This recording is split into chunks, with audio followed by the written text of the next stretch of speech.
Based on Professor Rob Cross's 20 years researching more than 300 organizations, we now know that there are 3 strategies for managing collaborative overload: imposing structure, challenging beliefs, and altering behaviors can buy back 18 to 24% of your time. To help others learn and apply these strategies, we've made available 2 specific tools and resources.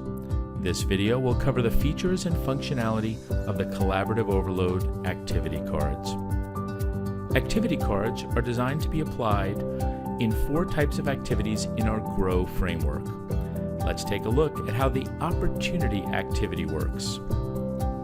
As part of a facilitated session, participants sort the deck into 3 piles across the impose structure, challenge belief, and alter behavior topics. Participants sort through the 3 piles, picking the strategies that would drive the greatest value in each of the areas.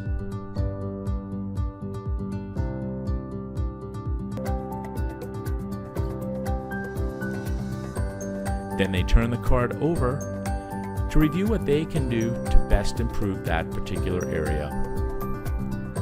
As part of a facilitated session, one-on-one or team session, participants discuss and get peer coaching on how they can apply these new skills.